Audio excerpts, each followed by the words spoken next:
You've already read, some of you, that I am the creator of Teenage Multi-Millionaires from scratch, and mentee that's the CEO of the largest deal in recorded history, the $500 billion deal, Neom, the city of the future.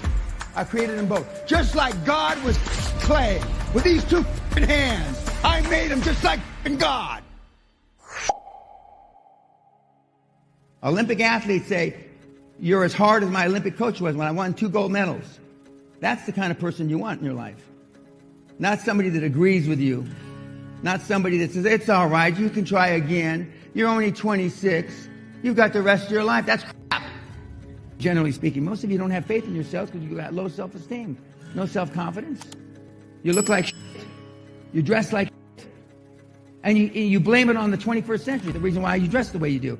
25 years ago, if you come to a seminar like this, you'd all be wearing suit and tie. If you want to get money from banks, dress like the president of your country.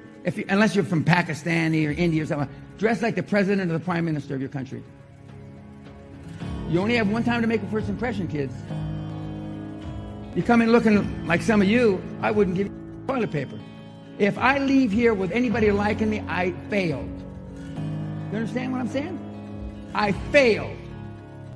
I'm not here to be your friend. You want a friend? Go get a fucking dog. I'm here to drag your sorry ass across the goal line, no matter what it takes.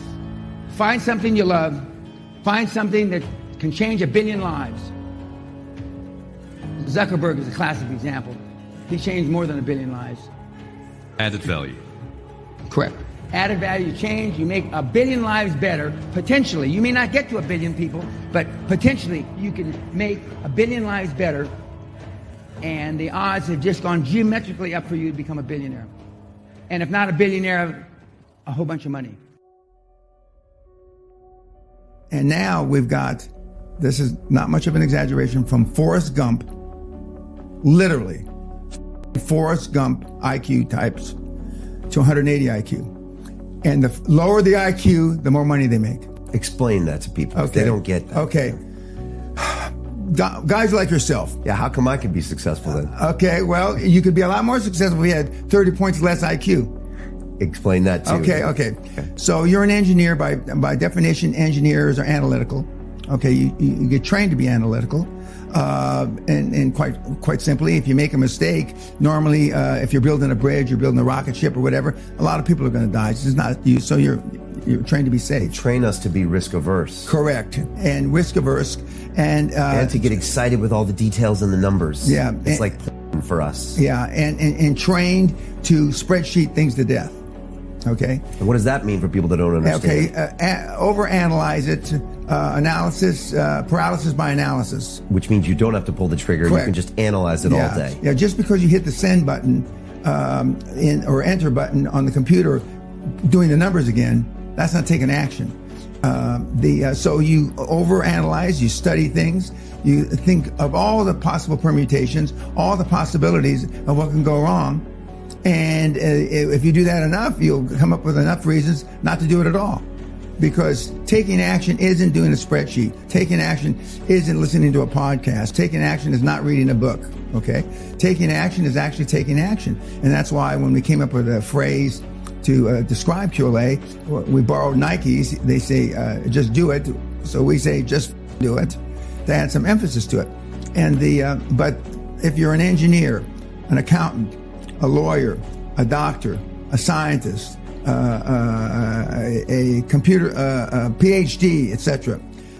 You have learned to study and to take action in a certain fact pattern.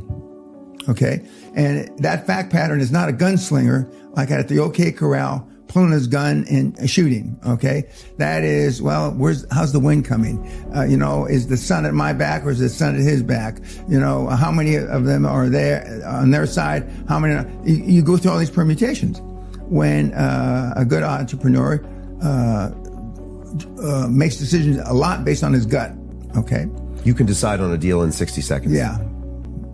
Sometimes less. The guy with a closer to 80 IQ was responsible for a 400 million pound deal, healthcare in this country.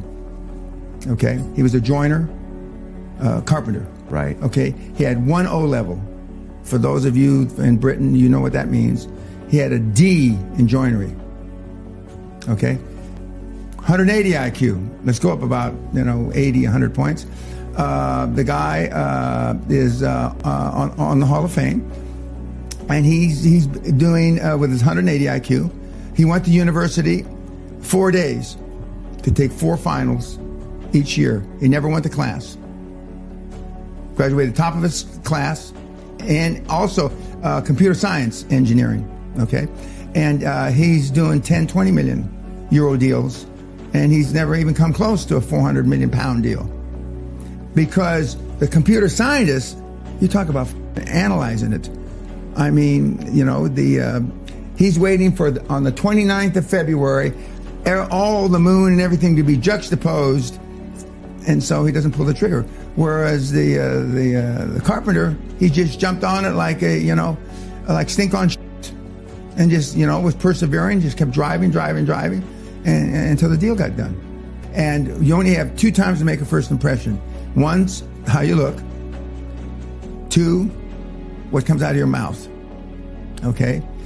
A lot of guys and gals look the part, but as soon as they open their mouth, they are engaging in self-sabotaging activity. In 1986, the female hand pressure per handshake was 98 pounds per square inch. Average. Okay. 2016, it's 108. Men, 1986, 114. Men today, 96. 2016, not today. Not that I need that validation that we're turning more to snowflakes. Not that I need that validation What does that mean? Well, it means that men aren't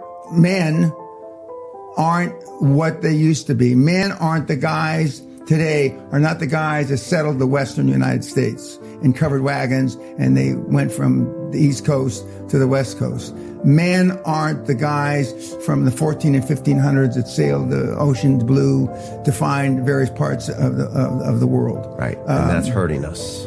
In a devastating manner. Because they're not pulling the trigger and not taking action and risks, which is how we survived. Correct. Instead, they are having self-esteem issues. Correct. Because they're being told that you shouldn't be aggressive, the patriarchy is bad, you have privilege, and you need to tone it down. Correct. Well, not just tone it down, not have it. Right.